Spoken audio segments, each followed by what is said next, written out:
Значи, спремни сме, така? Yes. Здраво! Јас сум Калија Димитрова, а вие слушате Медуза Токс. Феминистички разговори за преживувањето, живењето и процутувањето.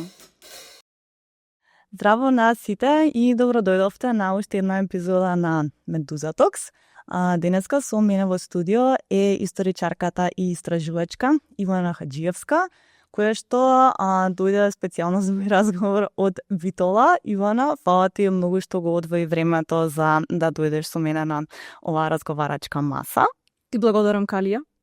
Како се чувствуваш после ова кратко, но не толку кратко патување? Па да, многу често кога доаѓам во Скопје ми е некако некоја локација која како лимесна, гранична,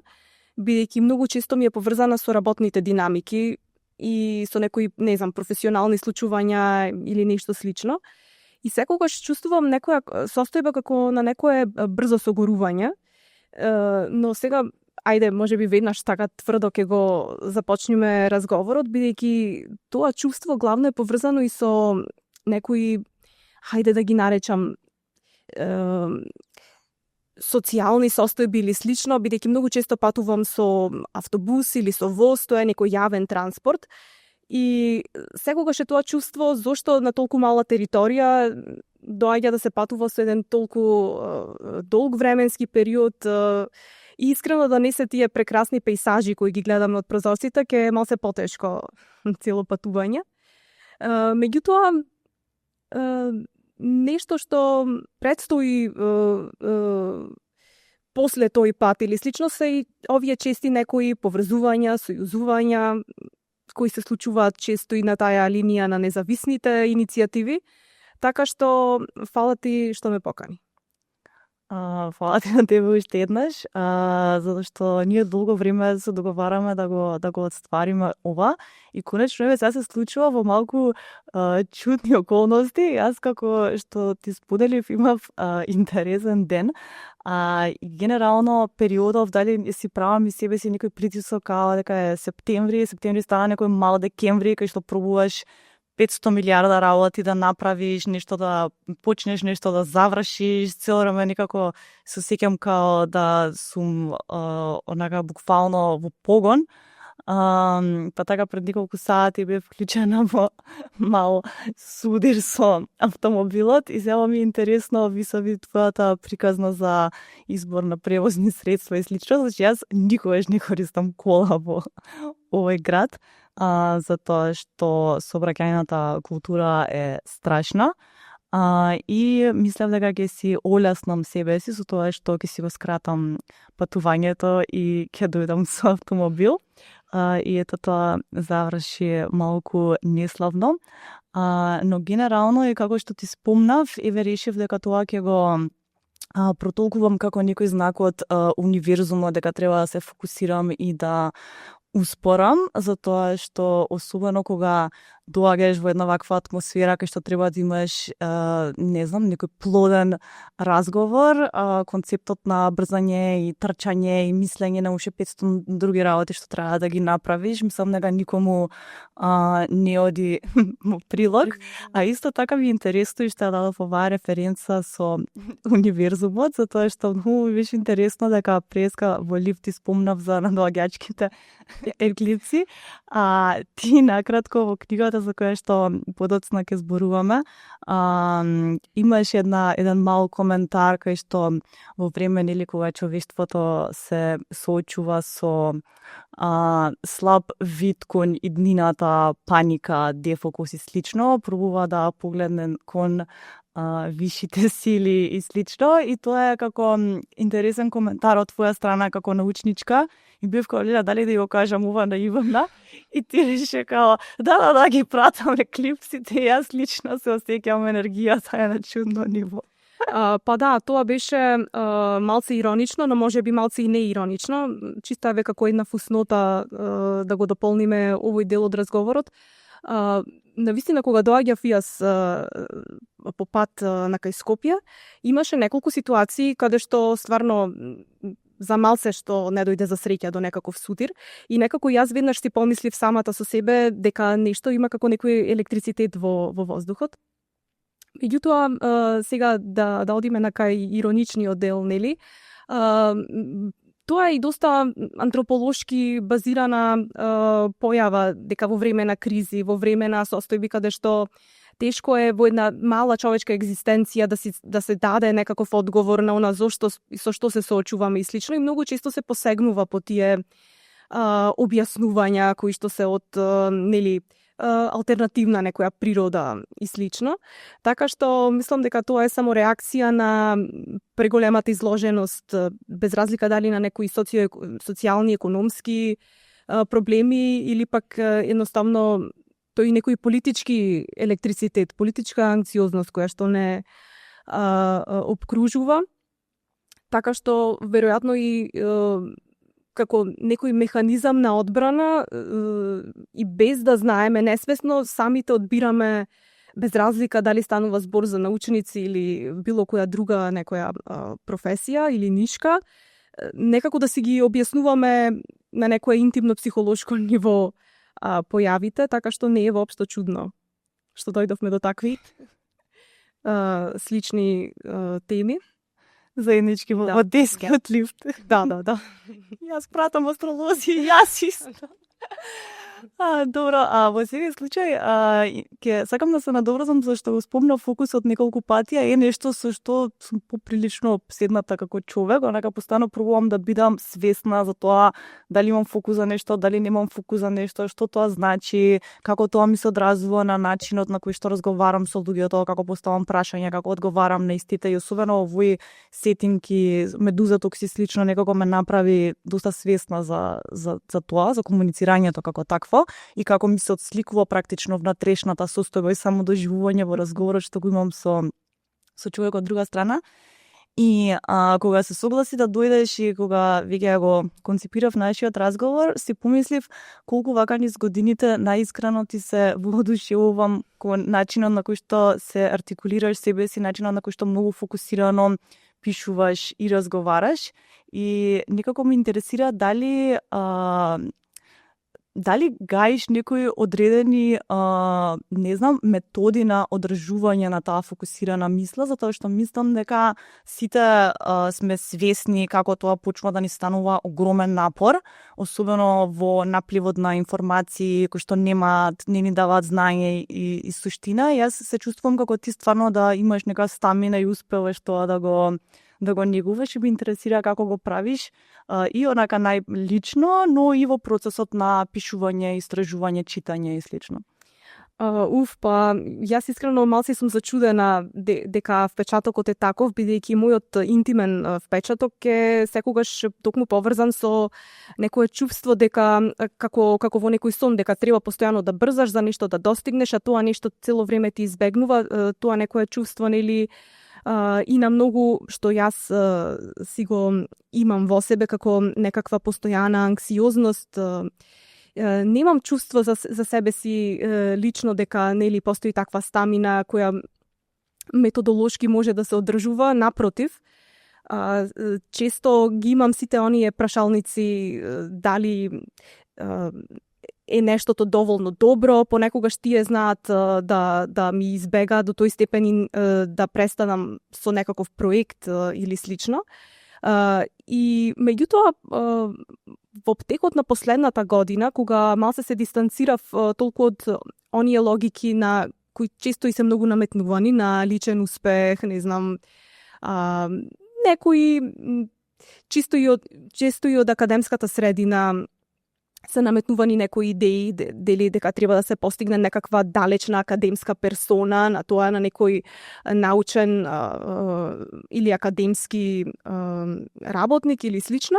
Меѓутоа имам забележано дека таа е многу погрешна логика. Одамна сум ја отфрлила, никогаш не ме ни привлекла, иако некако ни се наметнува, како што кажав. И често за себе имав такво некое чувство на една постојана анксиозност, посебно кога е поврзана со тој некој професионален перформанс. Меѓутоа, како што минуваат годините и како што навлегуваме и во некои тешки политички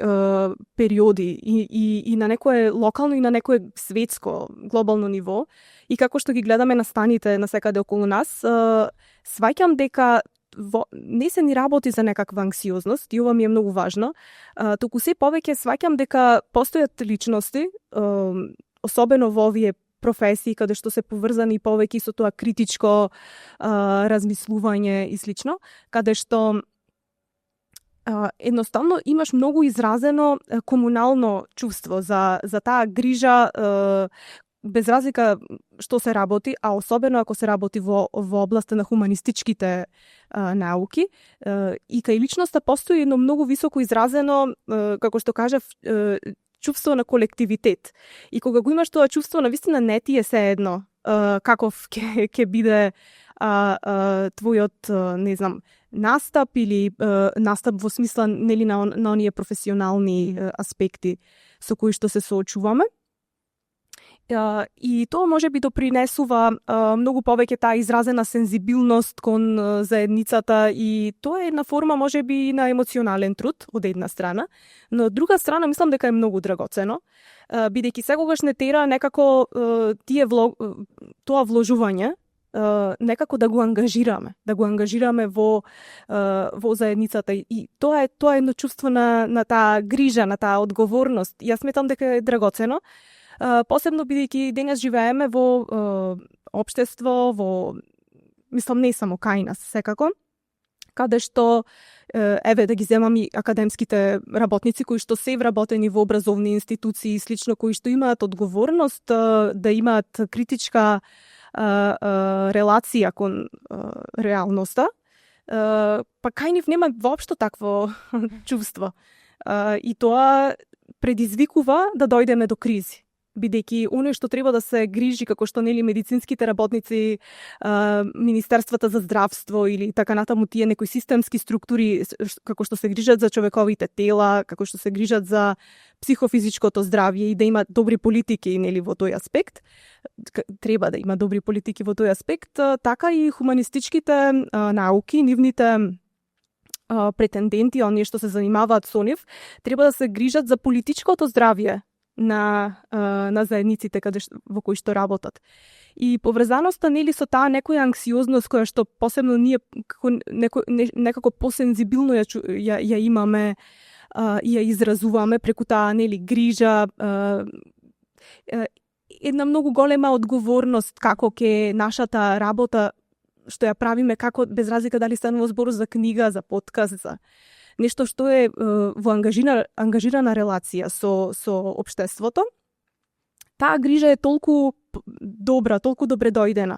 И иако знае да е тешка, мислам дека треба на некој начин да се погледне и од овој аспект, како што зборував досега, бидејќи знае да не однесе токму кон тоа малце бркање на облаците, за да го погледнеме тој хоризонт кој некако ни фали. Тој хоризонт кон иднината, кој што некако е доста замаглен и дури тешко се пронаоѓа во ера на геноциди, како што живееме денес. Да, апсолутно. Мислам дека спои неколку преинтересни теми со овој сеопфатен одговор. Мислам дека тоа што си има случајно конкретно со академијата и со нели тој профилот на човекот академијата е човек помалку одсечен од реалноста, што си е заглавен во некоја соба со своите книги, своето знаење, кој што е апсолутно објективен, кој што неговите приватни релации, односи не влијат и не ги читаме во делата и треба нели да ги одделиме и слично, додека мислам дека ако понели критички погледнеме кон тоа, или ако погледнеме кон тоа како независните истражувачки и слично ја третираат науката како таква, нели дека самата срж треба да биде тоа едно баш бидување дел од реалноста и предводење на критичката мисла и како што кажа негување на политичкото здравје на луѓето, што во моментов мислам дека апсолутно не постои како концепт, како дека дека тоа е нешто за што треба некоја одредена заедница, а пред се академската да се грижи за тоа. И мислам дека и особено како жени кога проаѓаме низ тие ладни ходници и слично, дека нашата тенденција, сега да не одам во биолошки есенцијализам, но тоа е некоја научена тенденција на по-субјективно, чувствително согледување на нештата, релациите околу нас и нивно имплементирање во нешто што е академско, се гледа како нешто страно и како нешто што треба да се одучи и слично, и заради тоа мислам дека многу често студентките патат во тој процес, да не зборам за колку се сексистички и исклучувачки тие институции како такви. Така што фала ти што начина оваа тема, јас сакам со оваа тема да се надоврзам и на твојот образовен профил, зашто мислам дека е многу ретко човек да се сретне со историчарка во денешно време и особено со историчарка што се занимава со толку живи теми како што се занимаваш ти, како што се историјата на работничкото движење, трудовата историја, женската борба и слично, па ме интересира, сакам малку да не прошеташ низ твојата историја на интереси, затоа што, например, мислам дека за мене и за повеќето луѓе првата асоциација кога ќе помислиме, не знам, на историја од основно или од средно, се епските битки и слично, кои што се дури онака, ако нели ги споредиме во различни држави, сосем различно се учат. И едноставно целосно изостанување на тие по-живи материи од историјата што не довела до тоа што сме денес. И мислам дека, ако не се лажам, во твоја колумна прочитано дека дали во целото средно образование во предметот историја или во една година, дека повеќе се спомнува коњот Букефал отколку жените како такви. Па ме интересира како ти разви интерес за ова поле и реши да се градиш професионално во истото. Да, тоа беше една доста имене ми беше непозната, но не и неочекувана забелешка на истражувачката Лидија Скливицки. Таа истражувачка на антропологиња, социологиња, која што го истражува женското движење во Југославија. И таа имаше забележано во низините истражувања дека во тие материјали, едукативни и слично, повеќе се во тој период, секако повеќе таа мислим и го зема и периодот помеѓу двете светски војни, бидејќи Југославија е една голема приказна. И таа вели дека повеќе се среќаваат коњи отколку жени во учебниците. И тука веднаш не води во, би рекла, и во центарот на твоето прашање, а тоа се тие епистемолошки динамики или пак нешто што се нарекува епистемолошка неправда, каде што токму заради тие идеолошки и политички влијанија науките не можат да се, посебно хуманистичките, и посебно доколку се водат низ таков некој естаблишментски наратив, тие апсолутно се повлијаени и од идеологиите и од политиките на општествата, а со тоа се забележуваат тука и ако имаме патриархално општество, дека такви ќе бидат и родовите начела кога ќе се пишува историјата за одреден период или слично. Мене ми е многу тешко да дадам некое рационално објаснување зошто сум го избрала нели како професија ова што го работам. Иако знам дека тој интерес постоел од многу рано, некако многу сакав да плетам некои приказни посебно околу предмети кои што припаѓале на некој, не знам, нешто што припаѓало од некоја друга ера или слично што се наоѓало низ куќата, и многу ме интересирале посебно тие некои релации поврзани со минатото. Меѓутоа, како што понатаму растев и како што понатаму не го изгубив интересот, туку ми се развиваш и понатаму тој интерес да се занимавам со историјата, со историските науки како професија. Толку повеќе сваќав дека едноставно треба да се избрише и онаја слика, некоја романтизирана, носталгична за минатото, која што многу често знае да го однесе некого на погрешни заклучоци и која што многу добро знае да биде излоупотребена од не знам, центрите на моќ, да. Но секогаш што го има во предвид и некако ми беше и некаков голем помошник при некое методолошко приоѓање во работата, посебно кога веќе стигнав и во тој академски дел од образованието. Меѓутоа, тоа е еден аспект, нели, изучувањето на науката и слично. Но друг аспект се и тие кои веќе ги начнавме, некои родови динамики кои што повторно се забележуваат посебно во академскиот сектор. И дефинитивно ја имаме од една страна таа епистемолошка неправда за која што зборував и препорачувам за секој кој повеќе се интересира за поимот да ги побара книгите на филозофината Миранда Фрикер, каде што одлично се опишани сите тие поими. Меѓутоа, од една страна е тој символичкиот аспект, но од друга страна се и овие некои материјални, социјални аспекти на работата. И тие се поврзани токму со пренесувањето на оние родови динамики, поврзани со положбата на жените во тој некој семеен, домашен простор и нивното пренесување во работниот, во професионалниот простор. Па многу често, се сеќавам на некои од моите први ангажмани, доколку тие биле поврзани со некоја високообразовна институција и слично. Имало често моменти каде што тој дел на припремање на истражувачката работа кој вклучува мејлови, дописи, преписки, кој што е многу важен, тој координативен дел,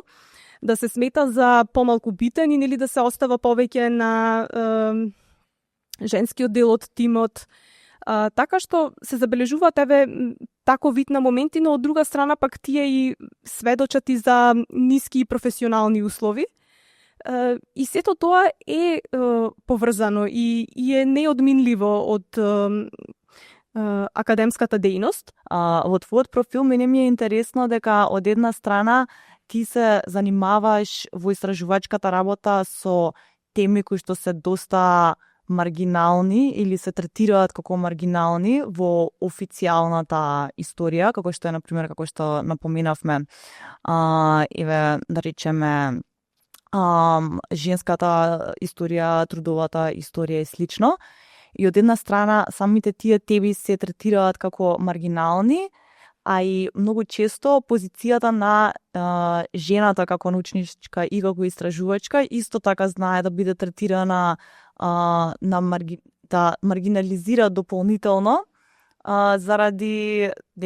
историските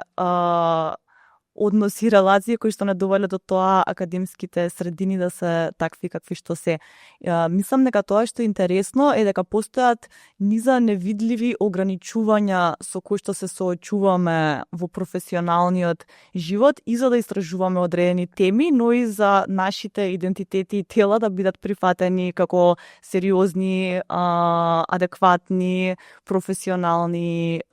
и слично. Па ме интересира малку повеќе за твоето искуство во ова, како да кажам, балансирање на овие нешта. Па мислам дека тука се поврзани повеќе фактори. Од една страна се, како што ги напоменавме, тие некои родови динамики на пренос на односите што се веќе закоравени и нормирани во тој некој приватен свет, во професионалните единици. Но од друга страна се исто така живи и работат оние некои фактори поврзани, како што кажав, со професионалните услови и сите се тие меѓусебно си прават некој систем на пречки. Она на што особено мислам се и оние структури на кои што ја формираат, кои што помагаат да се формира таа некоја академска персона, на големиот научник и слично. Но ако подобро ги разгледаме кои се тие фактори, многу често се формирани од непотизмот, посебено кај нас, и од кронизмот. Значи, тоа се тие некои веќе традиционално воспоставени групи на некои академски династии или слично, некои, па дури на локално ниво, некакви клики, каде што не баре се наследува одредена професија или одредена определба. И да, тие апсолутно дека постојат и независно од овие прашања кои што ние ги начнуваме. Меѓутоа, дефинитивно, уште повеќе се нагласени кога станува збор за жени во рана кариера, во таа некоја рана дипломска некоја година од тие, како што кажав, влегување во првите работни ангажмани, каде што сме веќе во средина на 20-тите. И особено ако доаѓате од некоја средина каде што ги немате тие мрежи, многу станува потежок станува пристапот кон тие институции каде што треба да се одвиваат истражувањата. Тоа се дефинитивно мои искуства кои што јас ги имав во моите средина на 20-тите години, и многу често се случува тој момент кога и толку и вигорозно се посветувате на истражувањето и слично, многу професионално, нели, и што го зборувавме на почетокот, дека постојано се грижиме, имаме таква неизразена одговорност кон работата, меѓутоа сето тоа не важи воопшто доколку нели ги немате тие позадини зад вас и слично. Јас ги немав, јас сум прва во мојата средина, во моето семејство со ова професионална определба, и ги немав тие предиспозиции, така да кажам, значи кои што произлегуваат нели од некои клики. Обично кај нас така и функционира, од некакви клики кои што се поврзани со одредена професија или слично. И дури некогаш при посета на одреден простор каде што треба да се истражува или да се побараат материјали и слично, сум ги чувствувала токму нели нема целосно да ви помогнат, или ќе бидете последната странка која што ќе биде услужена тој ден или слично, така што се зголемуваат тие чекори за да се дојде да се стигне до некоја цел. Исто така, тоа е еден, како да кажам, од тие социолошки аспекти. Друго е и, значи, постои некое, во одредени моменти сум забележувала дека дури во оние академски средини постои тоа некое скандализирање, доколку се избере да се истражува некаква тема која не е толку истражена, а е поврзана, не знам, со родови аспекти, историја на жените дури сама по себе предизвикувала некакви смешкања, или како дека тоа не е баш нели таква некоја сериозна тема. Тоа било едно такво искуство.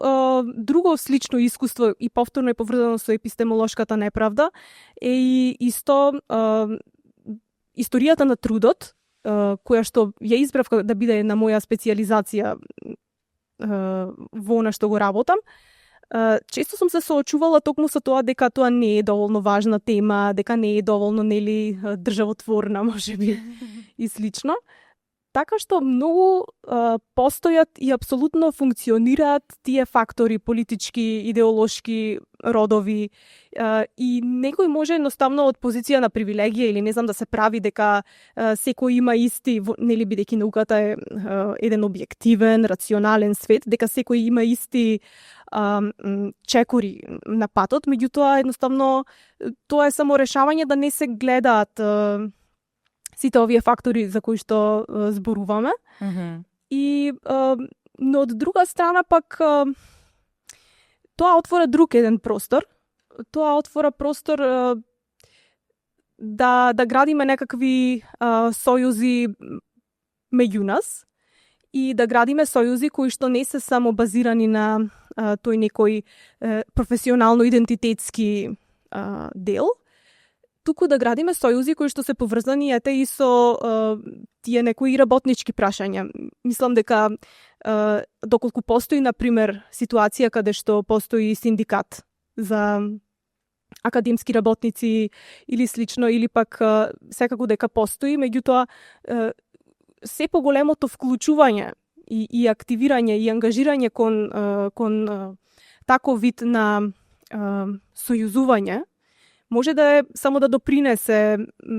кон подобрување на условите. Така што секогаш сакам да ги гледам тие начини како може да влегуваме во некаква ангажирана релација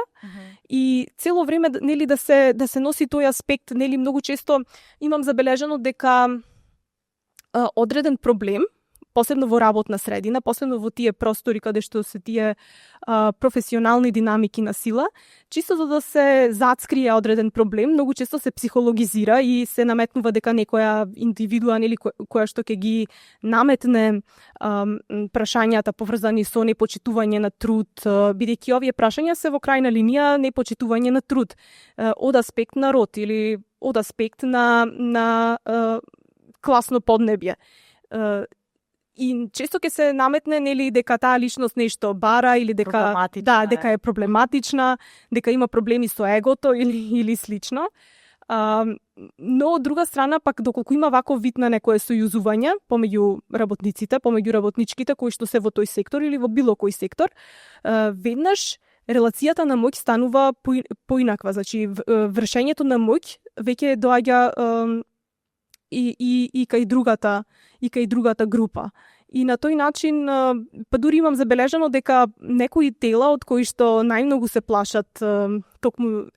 најмногу има страв кај тие што ги спроведуваат овие норми, има токму од синдикалното здружување и затоа секогаш ми е некаков поттик кога ќе видам дека постои такво нешто во одреден професионален сектор. Да, ова мене ме наведе да, сила што го раскажем, ме наведе малку јас да се вратам на, како да кажам, на некои ситуации што да речеме ми ги отвориле очите кон сопствената позиција, ако до тогаш не ми биле доволно отворени, кон многу суптилните начини на кои што системите во кои што оперираме не практично калемат во некоја насока. Јас се сеќавам, јас политички науки студирав, што така е доста некако машка средина, може да се каже. Во поглед на културата пред се. И мене ми беше многу интересно исто така полето на изучување, бев многу љубопитна, многу сакав, не знам, да истражувам дополнително и слично. И уште во прва година забележав дека имаше една интересна култура што се одвиваше помеѓу одредени професори и нивните омилени машки секогаш. Студенти кај што после предавање си одат они во бифе, си разговараат, им даваат книги за дополнително изучување на материјата и слично, и едноставно сваѓаш дека тоа е некој клуб во кој што ти историски не си припаѓала и затоа и денес не припаѓаш, освен ако не дадеш огромен напор, а секако тоа може и да се види како сомнително затоа што си жена. И да, некако многу рано стана свесна за некои затворени врати кај што не ни има врати. Но кон тоа што го кажуваш за побудата за ангажираност, некако мислам дека во мене тоа роди некоја желба да увидам кои се всушност местата кај што се чувствувам дека припаѓам или кои врати ми се отворени или како може да креираме некои нови како што кажа сојузништва, поврзувања кај што ќе правиме поотворена размена на знаење интергенерацијска каква и да е, така што мислам дека тоа е најмалку нешто што може да направиш со неправдата е да ја превртиш на другата страна и да видиш кои се луѓето со кои што всушност можеш да градиш. Дефинитивно, бидејќи ако не го направиме тоа, некако сме заглавени, еве и уште едно искуство со тоа некое чувство на остракизација. Тоа е некое чувство кое што ми ги обележа мене тие некои први години, па и понатаму, нели, на работење во професијата, бидејќи многу често кога, посебно и ако дополнително на овие аспекти, го додадеме и моментот дека некој се занимава со таа поангажирана, покритичка концепција во својата професија, доаѓа и тој момент, нели, на едно политичко електризирање на односите, бидејќи ако имаме некој прогресивен глас, тоа веќе побудува и повеќе страв во воспоставената хиерархија. И она што јас пак го забележував е дека секогаш се одбираат некои оние што ќе бидат посебно во академска средина или па дури и во средината и на културни институции и слично, оној дел па дури од жените кои што ќе бидат послушни ќерки на академијата, на институцијата и така натаму, кои на некој начин ќе бидат тој репрезент како треба да биде за на таа сметка да се направи една остракизација кон оној што е антигона, кон проблематични. Да, кон проблематичните и се создаваат едни сосема други динамики каде што повторно го имаме тој момент на погодни, подобни жени, нели подобни примери на успешни така натаму, нели тој концепт за успешна жена и слично. И тој момент на нели оние кои се проблематични и скандализираат или слично, што воопшто не е така ако се разгледа одредена ситуација. Така што во секој случај потребно е да се разбере и еден друг аспект, а тоа е дека често тие естаблишментски позиции, естаблишментски структури не се многу потентни во тој некој општествен аспект. Иако така изгледаат, така моќно или слично, во поглед токму на таа политичка артикулираност не се моќни и токму тие некои по-артикулирани истражувања и резултати произлегувале токму од некои независни колективи или пак произлегувале некако измеѓу академското, институционалното, официјалното работење и некој друг вид на поврзувања. Меѓутоа, треба секогаш да се напоменува дури на свој пример, дури со свој пример или едноставно низ работењето, дека работата на академскиот работник, посебно ако станува збор за професор, е токму да има таква некоја ангажирана критичка релација со општеството и на некој начин да се намалува тој статус, таа некоја слика за далечните, како што ги спомнавме, далечните персони кои што се недопирливи. Мислам дека е интересен твојот пример за на практичен начин да се види дека алтернативните начини на создавање, креирање, пишување и слично се возможни и на некој начин тоа баш што го спомна и ти, надвор од тоа што го перцепираме како естаблишмент или затворени институции, заробено знаење и слично, дека може да се врз база на тие нови коалиции и слично да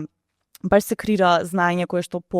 опипливо и јас би рекла и повеќе во комуникација со сегашноста. И јас буквално на таков начин ја доживеав твојата книга, што всушност беше причината за која што те викнав на овој разговор, иако после 45 минути може би се појави книгата на маса. Но јас мислам дека е добар момент. Книгата се вика Суспендирана итност и мене тоа што ми е интересно е дека од една страна толку е во дослуг со тоа што сега се случува во 2025 и мене ми беше искрено онака како совршено четиво за летово, иако не е баш beach read, ама јас ти кажав дека на плажа ја читав. И буквално ми зборува за се тоа што се случува во моментот, односно таа една точка за која што зборуваш и ти, каде што се чувствуваме како да сме на крајот на времето и погледнуваме кон некој хоризонт, но не гледаме ништо отаде тој хоризонт и мислам дека навистина сите се бават со тоа место. Од друга страна, тоа што ми е интересно е дека иако, како што кажав, е толку на време на книгата, се работи за пишувачки процес, истражувачки процес од цела една декада и на тој начин е практично колекција на есеи што се веќе објавени, а сепак функционираат како книга. И затоа ме интересира како дојде до, како реши токму оваа година да ја заокружиш оваа декада со книга и како ти се чувствуваш во однос на насловот и темата со која што се бават есеите? Па книгата, да, постои и таму сум потпишана јас како авторка, но на некој начин за мене е самото издавање на книгата еден омаж токму на сите тие културни иницијативи, посебно кои се одвивале во сферата на независната културна сцена, кои што биле многу важен дел од таа декада за мене, за моето некое откривање на начинот на кој што можам да ги артикулирам ставовите вон тој естаблишментски концепт. И за мене книгата има една многу опиплива географија на некои збиднувања,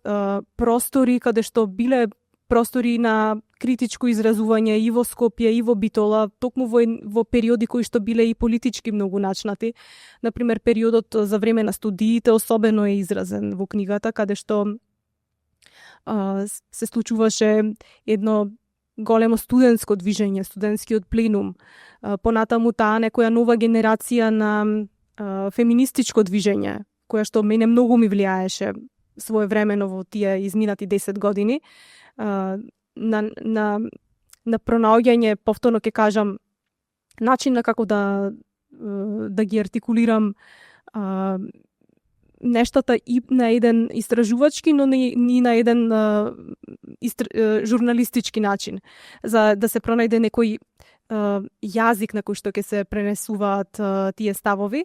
И морам да напоменам дека таа географија е составена од многу иницијативи кои што своевремено постоеле или се уште постојат, например сите тие филмофилски некои катчиња и во Скопје и во Битола, оној јазик кој што се развивал, не знам, веќе спомнам дури Контракадар, иницијативата прво се роди во Битола, па дојде во Скопје, посебно во тој период кога јас студирав тука. И таму се случува некои како да кажам, критички гледања на современоста, кои што биле доста важни за да се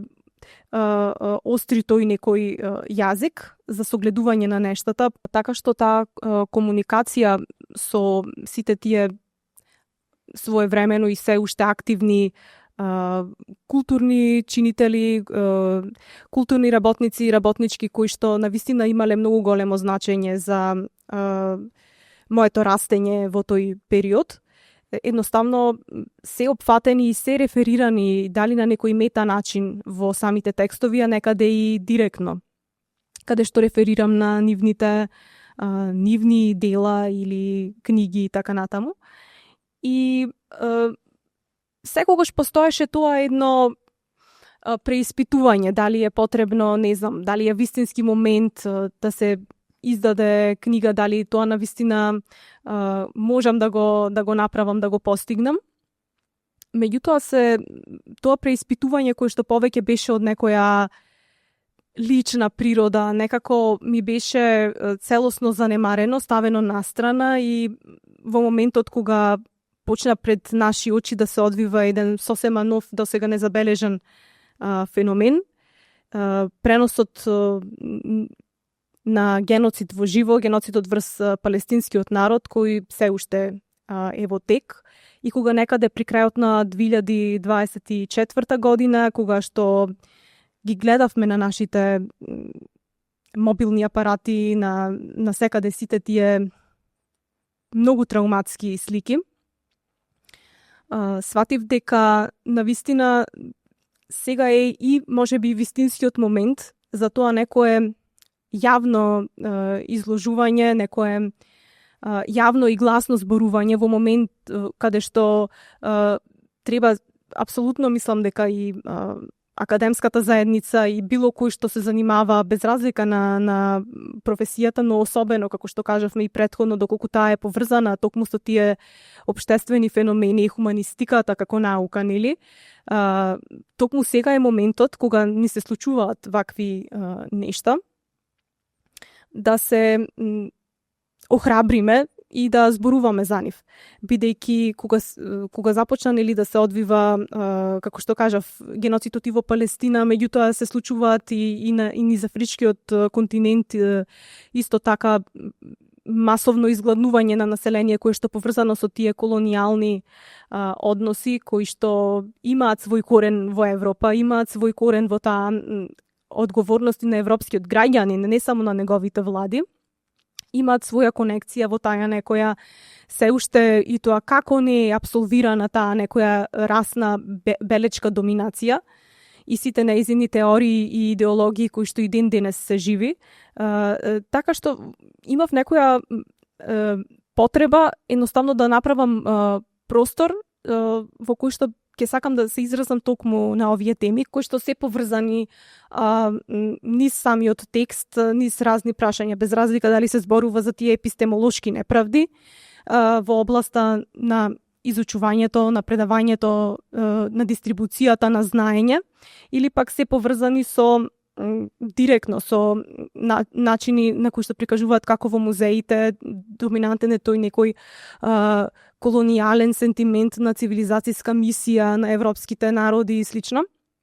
кој што воопшто не е освестен. И сега во една таква ситуација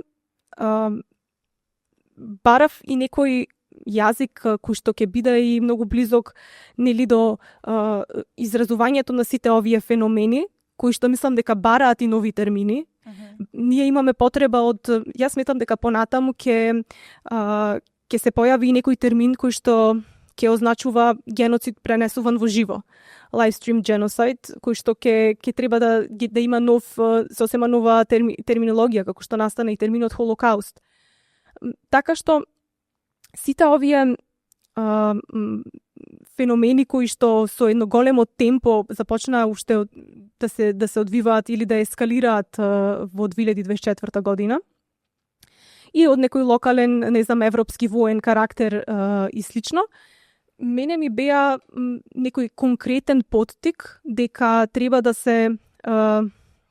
надмине таа мисла дека постои фрагментираност, поделеност помеѓу тој професионален профил, каде што ништо не ме допира бене во мојата кабинетска професија или слично. И да се осврнеме нели на тоа, мене што ми е многу важно, ангажирање на научниот работник во општеството. И за токму за тоа зборува и една од моите милени современи авторки, Лана Басташич, која што исто така беше жртва на овие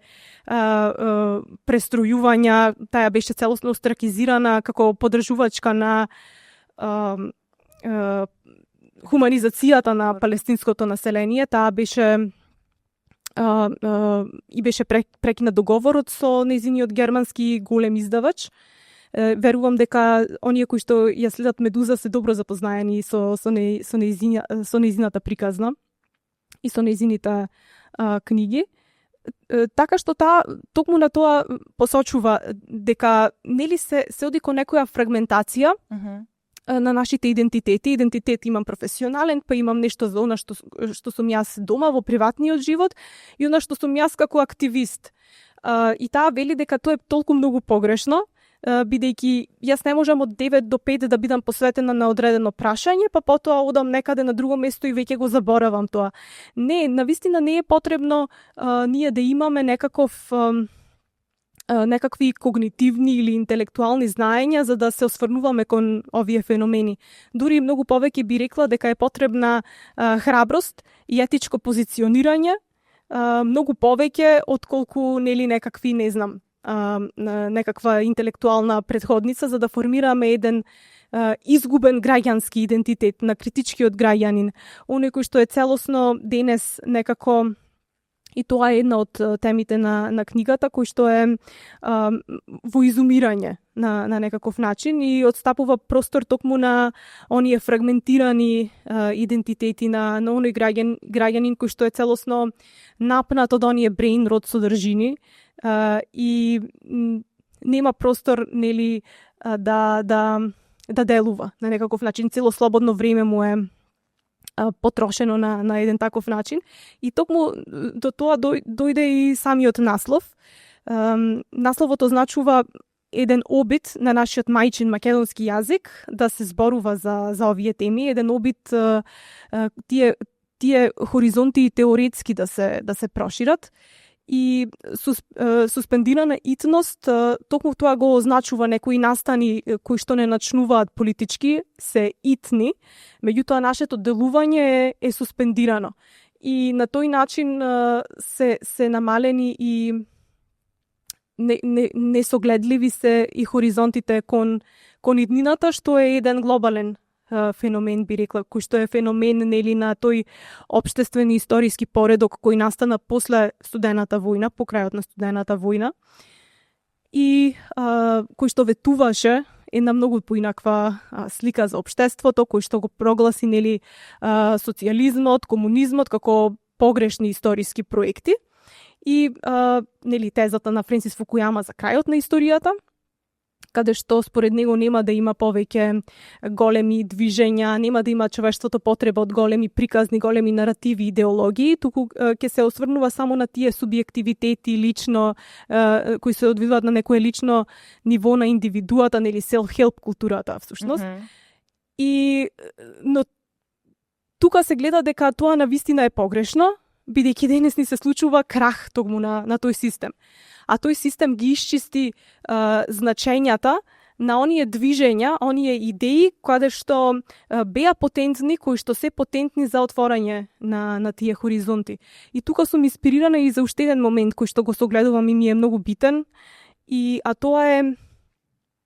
некој ќе каже, да, но низ историјата се случувале и друг пат такви кризи, се случувале и претходно страшни воени злосторства и така натаму. Меѓутоа,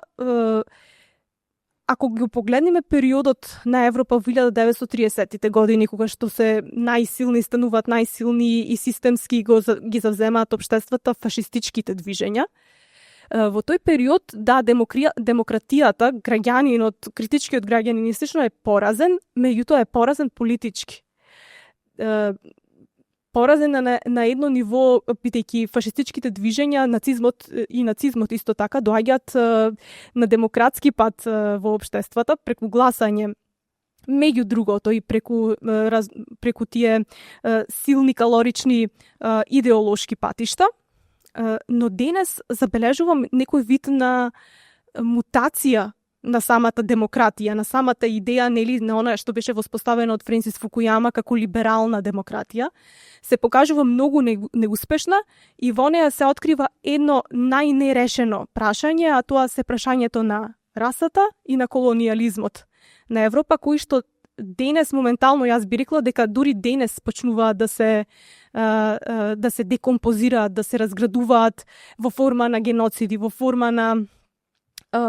војни, во форма на тој колонијален екстрактивизам, нели, доста народи, како на пример она што се случува во Србија, имаме европски сојузи кои што сакаат да прават еден колонијален обрт со литиумот како ресурс. Тоа е нова форма на колонијализам. Или пак тие процеси на јакнење на десницата. И сето тоа е дел од таа суспензија на итноста, каде што имаме ваков вид на реалност, но ги немаме оние сили кои што во 30-тите години постоја, например во 30-тите години постоеше едно низ Европа многу силно работничко движење, многу беа силни и тие комунистички, антифашистички струи и партии, кои што на крајот и победија во војната, меѓутоа победија и на едно културно и идеолошко ниво.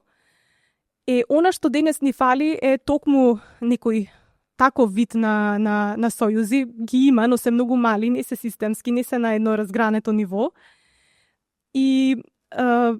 Но од друга страна пак имаме и примери кои што многу даваат надеж, па би сакала можеби и за нив малце да се осврнам ако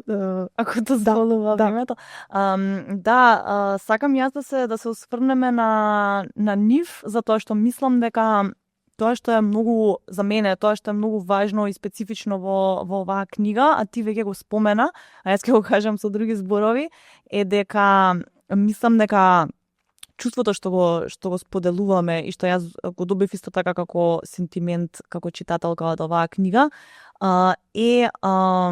заробеноста во таа позиција на неможност да се замисли иднина. И тоа е навистина многу страшно, затоа што во моменти на политичка криза тоа што ти треба е визија и ти постојано ја бараш таа визија затоа што те буквално одржува будна. Од друга страна, мислам дека тоа што може исто така да се стави во оваа равенка е атомизацијата што ја споменуваш, дека е многу тешко да се креира било каква споделена визија кога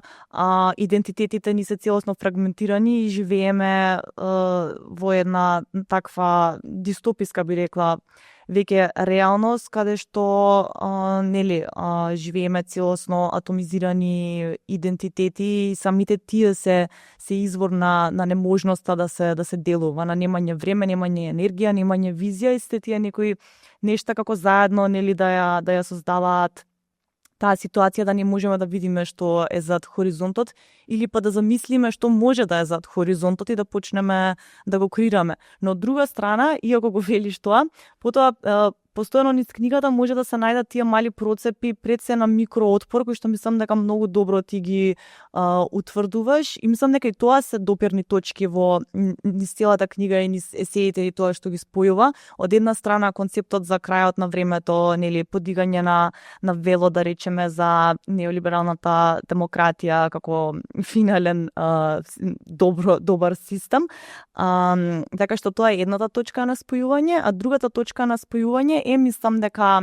тоа знаење што се акумулира од микроотпорот, од историјата на работничкото движење, локално од историјата на АФЖ, за која што знаеме толку малку де факто. Така што мислам дека ако внимателно се чита, дека низ сите есеи може да се најдат тие примери за како практично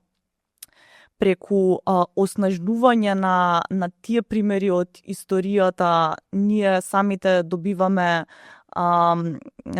некако повеќе материјал за да се разбереме самите себе идентитетски